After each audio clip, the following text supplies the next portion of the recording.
बिस्मिल्लाहिर्रहमानिर्रहीम। आज जो है मैं पैरामीटर के हवाले से बताऊंगा, लेकिन पैरामीटर क्या होता है उसके बारे में मैं बताने से पहले एक दफ़ा बल्कि चाहूँगा कि आप एक दफ़ा दोबारा रिवीजन करें और जो मैंने सेंटेक्स यानी तरीक़ेकार बताया एचटीएमएल लिखने का, उसको एक दफ़ा दोबारा रिवीजन कर लें कि आया वो वाकई आपको समझ में आया कि नहीं आया। तो मैं एक शॉर्ट में मैं एक लेके चलता हूँ और मैं उसको दोबारा वो करता हूँ। तो मैं इसी इंडेक्स एचटीएम को सबसे पहले कॉपी कर लेता हूँ, फिर इसी को पेस्ट कर देता हूँ, ठीक है। और इसको मैं रीनेम, इस पर मैं रीनेम कर देता हूँ, इसको मैं रीनेम यानी कि इसका नाम चेंज कर देता हूँ, पेज खाली कर देता हूँ या पैरामीटर कर देता हूँ, ठीक है। अब इसको राइट क्लिक करके आप ओपन विथ नोट पैड करा दें, तो अब आपके सामने जो है ये बाकायदा वही सारी कमांड आ जाएगी जो कि आपने इंडेक्स एचटीएम में लिखी थी। फ़िलहाल इसको मैं डिलीट करके एक नई दोबारा से नए सिरे से एक बदल फाइल बनाने जा रहा हूँ। और ये मैं इसलिए कर रहा हूँ कि मैं शॉर्ट इसलिए बता रहा हूँ ताकि आपको पता चल जाए आप कितने पानी में, क्योंकि अगर आप इसके अंदर थोड़े से परेशानी का शिकार होंगे तो फिर आप आगे मज़ीद काम सीखने में आपको और ज़्यादा मुश्किलात पेश आएंगी। तो सबसे पहले का हम कमांड जो लिखेंगे यहाँ पर, जब भी एचटीएमएल लिखते हैं तो मुझे उम्मीद है आपके दिमाग में आ चुकी होगी और आप लिख चुके होंगे अपने नोटपैड पे HTML, ठीक है, हाइपर टेक्स्ट मार्कअप लैंग्वेज। और फिर हम इसको ख़त्म करते हैं कि HTML की कमांड क्लोज हो जाए यानी ख़त्म हो जाए, HTML स्लैश लिख के हम इसको ख़त्म कर लेते हैं। HTML के अंदर मैंने आपको बताया था कि दो पार्ट होते हैं, एक होता है हेड, HEAD, हेड, ठीक है। और जब हेड हमने लिखा है तो हेड को ख़त्म भी करेंगे, सही है। अच्छा, अब इस हेड के अंदर मैंने आपको बताया था कि हम सिर्फ हेड के अंदर एक ही चीज़ को चेंज कर सकते हैं HTML के अंदर ज़्यादातर, और वो है टाइटल, ठीक है। और टाइटल आप कुछ भी लिख दें, जो आपकी मर्ज़ी। मैंने ये लिखा है, यही आएगा, ठीक है। तो ये हमारा HTML का स्टार्टिंग कोड। अब इसके बाद जो लास्ट कोड होगा वो होगा बॉडी, और आखिरी में बॉडी क्लोज, ठीक है। क्योंकि अब जो कुछ भी हम लिखेंगे, पैराग्राफ, तस्वीर डालेंगे या वीडियो डालेंगे, जो भी चीज़ हम डालेंगे वो सब हम सब किस में डालेंगे, बॉडी के अंदर हम वो उसको बाकायदा यूज़ करेंगे। तो यहाँ तक तो मैंने, और ये चीज़ ये याद रखिएगा, ये जितने भी HTML पेज बनेंगे सब में तकरीबन कम व बेश आपको ऐसे ही करना पड़ेगा। तो इनको आप कॉपी पेस्ट भी कर सकते हैं, लेकिन बेहतर ये है कि आपको ये पता होना चाहिए कि ये हेड के अंदर टाइटल है और बॉडी के अंदर सारा काम होता है, और फिर HTML क्लोज हो जाता है, ठीक है। HTML के अंदर ये दोनों चीज़ें शामिल होती हैं। तो अब हम बॉडी के अंदर मैं एक लिखता हूँ पैराग्राफ,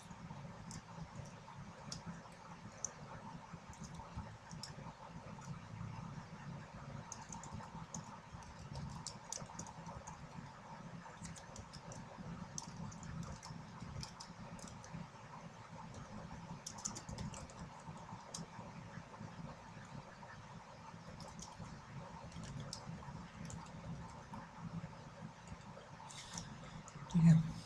दिस इज़ या दैट इज़, खैर ये हम बाद में देखेंगे। अच्छा, अब मैंने कहा कि ये हमारा पैराग्राफ एक बनेगा और पैराग्राफ क्लोज होगा, ठीक है।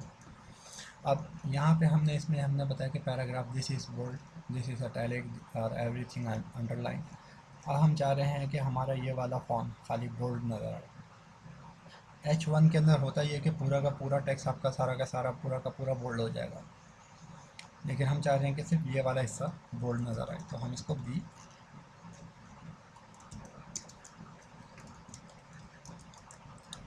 क्लोज, बी का मतलब है बोल्ड, ठीक है। अब दिस इज़ बोल्ड, ये हमारा बोल्ड हो गया।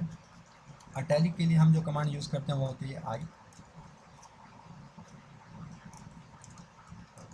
अगर आप कॉमे से पहले ये लिखेंगे तो ये कॉमा जो है वो आपका इटैलिक के अंदर शामिल नहीं होगा।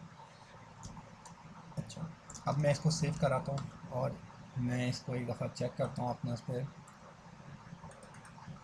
ब्राउज़र पे। तो ये मेरे सामने ये चीज़ आ गई।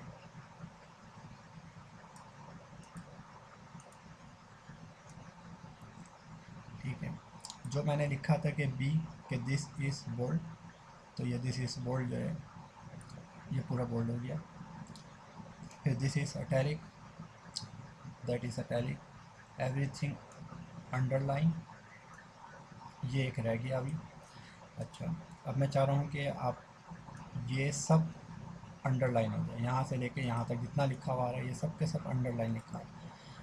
तो मैं यहाँ के बजाय बी से पहले, क्योंकि इसके अंदर थोड़ी सी कमांड को आपको यहाँ पे आपकी आसानी के लिए, ठीक है, ऐसे आप दूसरे तरीके से भी कर सकते हैं, लेकिन आप आसानी के लिए मैं आपको बता रहा हूँ कि बेहतर ये है कि जो आप पहले लिखेंगे, मिसाल के तौर पे ये नंबर 1 आपने लिखा, फिर नंबर 2 कमांड यूज़ की आपने, तो जब बंद करेंगे तो पहले नंबर 2 को बंद करेंगे फिर नंबर 1 को बंद करेंगे। इस तरीके से हम हमेशा काम करेंगे।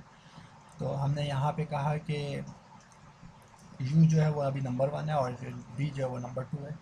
और अगर मैं चाह रहा हूँ कि इसको अभी यहाँ से कट कर रहा हूँ और मैं यहाँ तक कि सारी चीज़ें बोल्ड हो जाएंगी, सारे जितने भी आपके लेटर हैं सब बोल्ड नज़र आएंगे, सिर्फ ये बीच में ये वाला इटैलिक नज़र आएगा और सारे के सारे जो हैं वो अंडरलाइन नज़र आएंगे। हम इसको इस पर जाके रिफ़्रेश करते हैं तो आप देखेंगे कि यू की वजह से, यू यानी यू अंडरलाइन हमने स्टार्ट किया था तो इसकी वजह से यह हुआ कि this is bold, this is italic, everything underline, और सब अंडरलाइन के आपको सबके सामने नीचे एक लाइन नज़र आ रही है। बोल्ड हमने यहाँ से स्टार्ट किया था और बोल्ड को हमने सेकंड नंबर पे बोल्ड स्टार्ट किया था, लेकिन हमने सेकंड नंबर को पहले क्लोज किया और फिर नंबर 1 को बाद में क्लोज किया।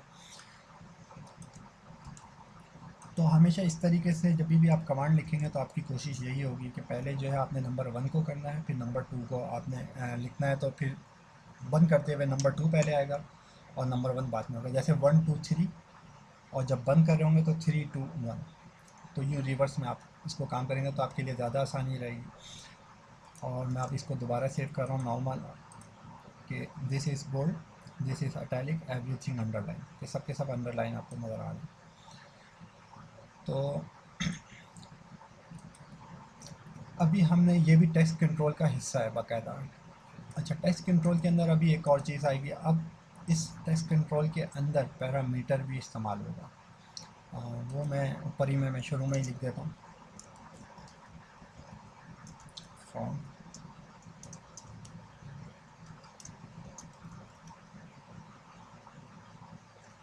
साइज,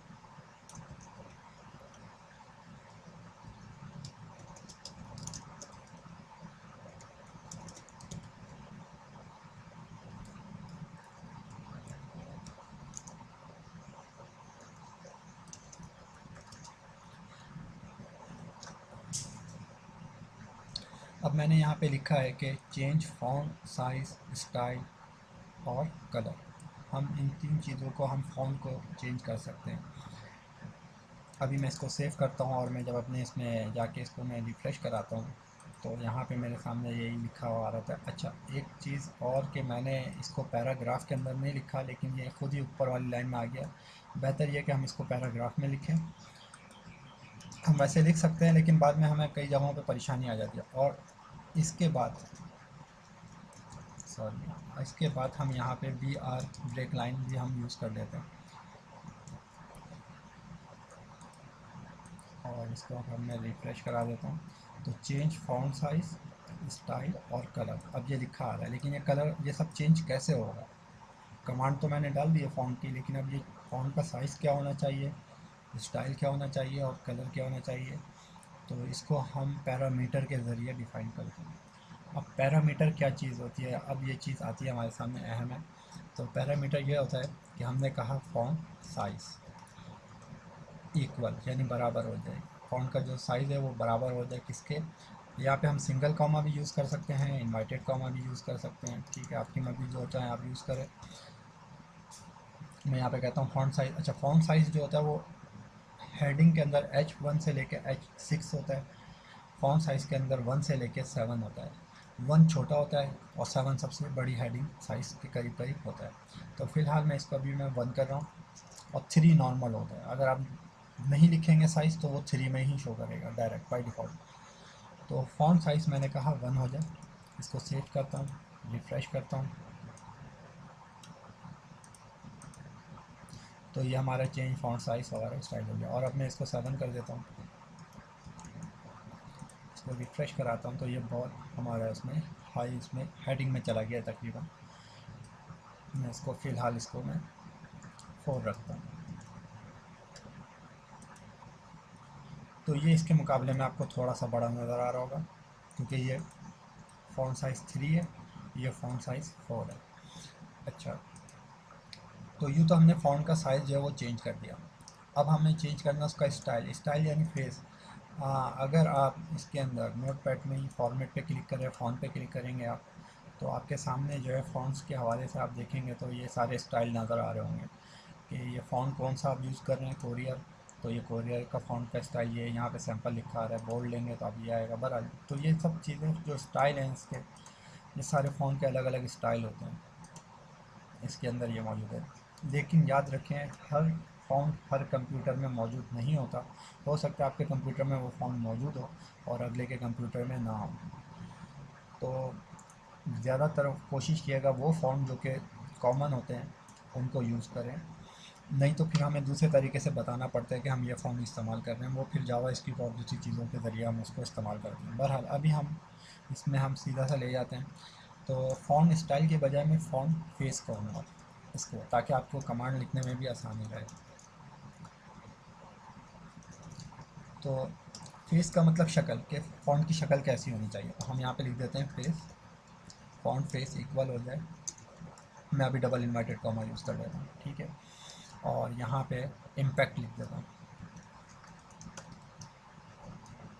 इम्पैक्ट एक फ़ॉन्ट का नाम है जो कि थोड़ा हेडिंग टाइप का नज़र आता है, दिखने में ही हेडिंग टाइप का लगता है वो। इसको सेव करता हूँ, पीछे इसमें जाके रिफ़्रेश कराता हूँ, तो चेंज फ़ॉन्ट साइज़, फेस यानी कि स्टाइल जो भी कह लें आप, एंड कलर। अब रह गया कलर। हम ब्लैक एंड वाइट की दुनिया से निकल के अब कलर की दुनिया में जाते हैं, तो उसके लिए हमें सीधा सा कलर लिखेंगे जो कि बराबर हो जाए, इक्वल हो जाए, इन्वर्टेड कॉमा या फिर सिंगल कॉमा, जो भी आपको समझ में आए, जिस पे भी आप प्रैक्टिस करें। अगर आप पीएचपी वगैरह सीखेंगे आगे जाके, तो आप बेहतर है कि इसको सिंगल कॉमा यूज़ करना शुरू करें, ठीक है। डेवलपर की साइट अगर आप जा रहे हैं तो आप सिंगल कॉमे में लिखना शुरू करेंगे तो आपको पीएचपी में काफ़ी आसानी होगी काम करने में। ये मैं कह रहा हूँ, ये बाहर का मुझे लोगों का नहीं पता, ये मैं अपनी तरफ से आपको कह रहा हूँ, ठीक है। वरना आपको नॉर्मल आपको ये इन्वर्टेड कॉमा में ही ये सब चीज़ें लिखी हुई नज़र आएंगी। इन्वर्टेड कॉमा में अब मैं इसके अंदर मैं चाहूँ तो, अगर चाहूँ तो रेड लिख दूँ, सेव कर दूँ, रिफ़्रेश कर दूँ, रेड हो जाएगा। ब्लू लिख दूँगा तो ब्लू हो जाएगा, जो चाहूँ मैं लिख दूँ। लेकिन हम इसको इसमें नहीं लिखते हैं, बल्कि मैं आपको एक सॉफ्टवेयर का नाम बताता चलता हूँ, और सॉफ्टवेयर का नाम है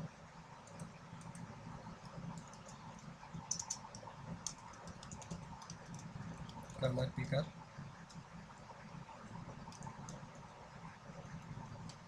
अगर आप गूगल पे जाके लिखेंगे फ्री डाउनलोड कलर पिकर, तो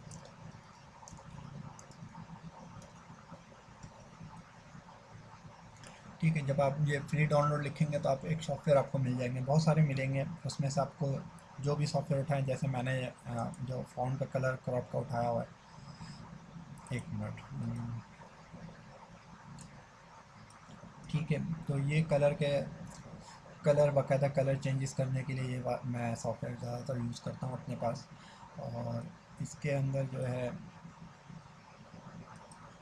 कलर, ये कलर पिकर जो है, इसका सबसे बड़ा फ़ायदा जो है वो ये होता है कि मैं जब इसको यहाँ से ही उठाता हूँ और इसको मैं जिस कलर के ऊपर जाके रखूँगा, ये बाकायदा उसके कलर और वगैरह बता देगा कि इसके अंदर कौन कौन से कलर आ रहे हैं, ठीक है। ये ब्लैक कलर पे भी मैंने इसको रखा हुआ है, तो ब्लैक कलर का इसने कोड दे दिया मुझे कि ब्लैक कलर का कोड ये। अगर मैं इसको वाइट पे ले जाके रखता हूँ तो ये मुझे बता देता है वाइट कलर ये।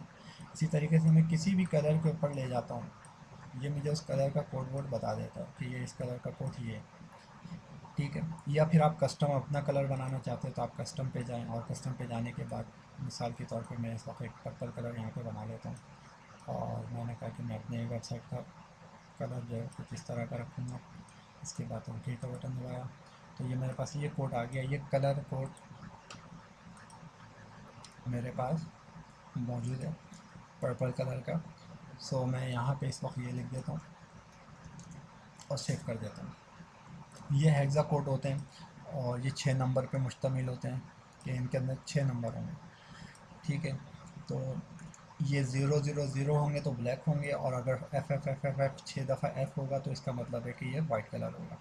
तो हम इसको सेव करके एक दफ़ा रिफ़्रेश कराते हैं तो हमारा फ़ॉन्ट कलर साइज़ और कलर सब चेंज होके ये आ गया। क्योंकि हम हर वक्त कभी आपको हल्का रेड चाहिए होगा, कभी डार्क रेड चाहिए होगा, कभी ब्लू जो है वो हल्का चाहिए होगा, कभी डार्क चाहिए होगा, तो हेक्सा कोड से आप उसको आसानी से कंट्रोल कर सकते हैं। लेकिन आप खाली ब्लू लिखेंगे तो लाइट ब्लू लिखेंगे या इस तरीके से, तो उसमें आपको मैच करता हुआ कलर सामने नहीं आएगा। तो इसलिए बेहतर है कि हम इसको हेक्सा कोड में लिखें। तो हमने कलर भी चेंज कर लिया। तो हमने 3 पैरामीटर इसमें यूज़ किए, एक साइज़ जिसको हमने बताया कि 4 हो, दूसरा फेस ताकि हम उसकी जो है शक्ल जो है वो तब्दील कर सके, और मैंने इम्पैक्ट यूज़ किया, कोई टाइम न्यू रोमन्स यूज़ कर सकता है, और भी बहुत सारे होते हैं। तो जो भी आपको अच्छा लग रहा हो, कोरियर हो गया या दूसरा जो भी आपको अच्छा लग रहा हो वो आप यूज़ कर लें। कलर के अंदर मैंने आपको बताया कि हेक्सा, इसको मैंने इस्तेमाल कर लिया। ठीक है, तो ये मैंने इसको इस्तेमाल करके इसको सेव कराने के बाद जब चेक किया तो मेरे सामने ये चेंज फ़ॉन्ट साइज़, फेस और कलर सब चेंज हो गया। अच्छा, फ्री डाउनलोड कलर पिकर, तो वो ये लिखा रहा है। अब अगर अगर आप कह रहे हैं कि नहीं जी मैं, कोई कहता है कि नहीं जी ये जो है ना, ये जो हमने काम किया ये सिर्फ और सिर्फ फ़ॉन्ट साइज़ तक तो कलर चेंज हो जाए, उसके बाद कलर चेंज ना हो, तो हम यहीं पे ये कमांड ख़त्म कर देंगे। जहाँ पे हमें कमांड ख़त्म करनी होगी हम वहाँ पर उसको बंद कर देंगे। अब फेस एंड कलर जो है ये दोबारा ब्लैक एंड वाइट की दुनिया में चला जाएगा। सही है, और उसके ऊपर जो है वो साइज़ भी असर नहीं करेगा और ना ही इम्पैक्ट का वो असर आएगा। ये सिर्फ यहाँ तक रहा और बाकी सारा जो है आपका नॉर्मल हो गया। ठीक है, तो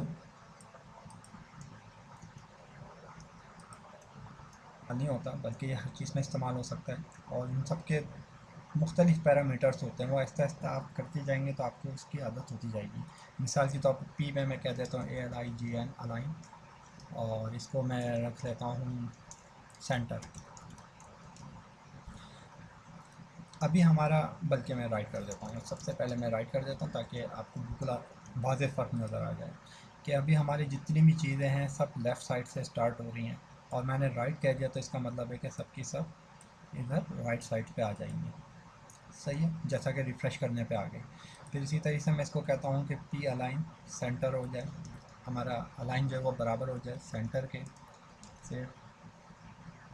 तो अब जब मैं इसको रिफ़्रेश कराऊँगा तो ये सब सेंटर में आ गया। तो हमारे पास इस तरह की कई चीज़ें हैं। ये चीज़ याद रखना है कि आपने पैरामीटर का नाम लिखना है जो कि बराबर होगा inverted comma open, inverted comma close, double inverted comma open, double inverted comma close, या फिर सिंगल इन्वर्टेड कॉमा ओपन और सिंगल इन्वर्टेड कॉमा क्लोज।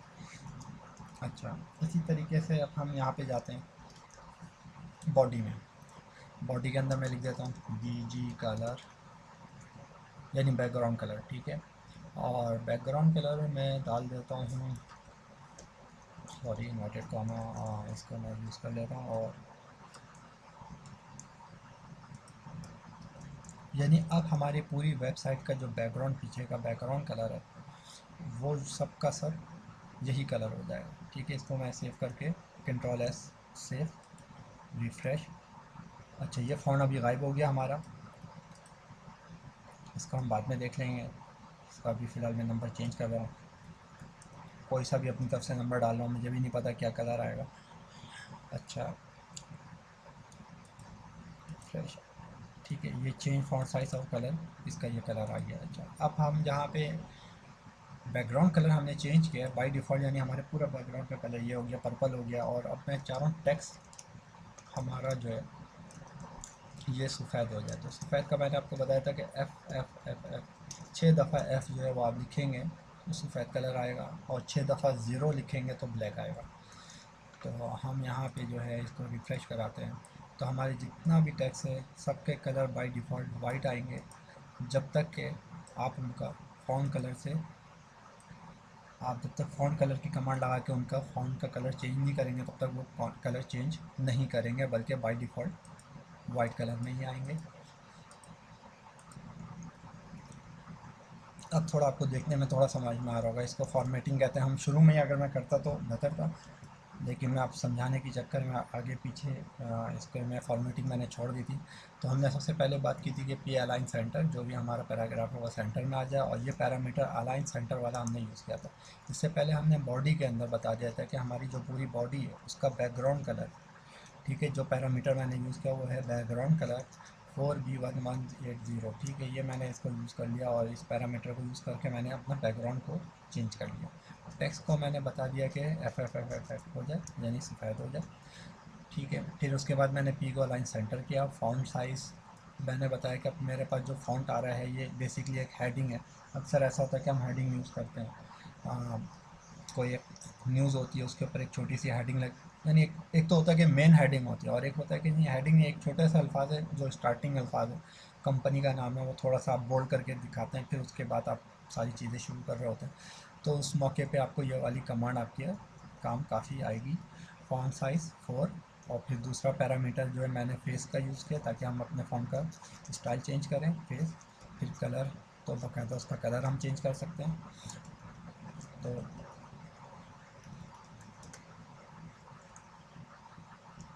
ठीक है, तो मैंने उसके बाद इसमें इसका मज़ीद कलर थोड़ा सा चेंज कर दिया, और चेंज फ़ॉन्ट साइज़, और जो, यानी अब फ़ॉन्ट मैंने यहाँ पे फ़ॉन्ट कमांड शुरू की और फिर फ़ॉन्ट की कमांड यहाँ पे ख़त्म कर दी। अब मुझे पता चल रहा है कि मैंने फ़ॉन्ट जो चेंज किया किस चीज़ का चेंज किया, ये मुझे समझ में आ रहा है कि मैंने इन सब चीज़ों को सिर्फ चेंज किया है। ब्रेक लाइन तो ब्रेक लाइन होती है। फिर मैंने एक सिंपल सी लाइन लिखी, फ्री डाउनलोड कलर पिकर। आपको इसमें काफ़ी सॉफ्टवेयर मिल जाएंगे, और आपको जो इसमें सबसे अच्छा मिल रहा होता है वो अलग, यानी आप डाउनलोड कर लें, जो सबसे हल्का ना लगे आप उसको डाउनलोड करके आप यूज़ करना शुरू कर दें। तो इसका एक फ़ायदा ये भी होता है कि आपके पास कोई आपको अगर देता है कि जी हमारा विज़िटिंग कार्ड है, और हमारा, क्योंकि जो विज़िटिंग कार्ड होता है अमूमन हमारे यहाँ लोगों को इतना पता नहीं, बहरहाल विज़िटिंग कार्ड जो होता है वो आपका कॉर्पोरेट कलर, यानी जो लोगो आपकी कंपनी का बना होता है उसी से कलर को जांचते हुए हम वेबसाइट का कलर डिज़ाइन करते हैं। सेम उसी थ्योरी के ऊपर हम अपने हर चीज़ को डिज़ाइन करते हैं। इवन बहुत सी कंपनियाँ ऐसी होती हैं जिनके आप कंपनी के अंदर अगर जाएंगे तो वही कलर यूज़ हो रहा होता है। यानी अगर आप जैसे TCS कंपनी है, ठीक है, आप वहाँ जाएंगे तो रेड कलर आप देखेंगे यूज़ हो रहा है, उनका लो विजिटिंग कार्ड उठाएंगे उस पर रेड कलर यूज़ हो रहा है, वेबसाइट पे जाएंगे तो रेड कलर यूज़ हो रहा है। तो जो कंपनी का जो मेन विजिटिंग कार्ड या लोगो होता है उसी के कलर को मैच करते हुए हम वेबसाइट का कलर भी चूज़ करते हैं और उन सब चीज़ों को बनाते हैं। तो उसी के, तो ऐसे में कलर मैच करने के लिए हमें कलर पिकर जैसे सॉफ्टवेयर की ज़रूरत पड़ती है, ताकि हम विजिटिंग कार्ड को स्कैन करें, उसका कलर पिक करें और फिर उसके हिसाब से वेबसाइट बनाना शुरू कर दें। फिर मैंने आपको बताया था कि अंडरलाइन, अंडरलाइन एक कमांड है जो कि मैंने कहा कि वो हमें करनी है। फिर मैंने कहा बोल्ड करना है, इसको बोल्ड लिखना है। ठीक है, ये तो एक टेक्स्ट कंट्रोल है, ये आप करते करते आपको आ जाएगा, इसमें इतनी आपको बताने की ज़रूरत नहीं थी। लेकिन असल जो चीज़ थी वो थी पैरामीटर्स से, जो कि आज मैं आपको सिखाना चाह रहा था।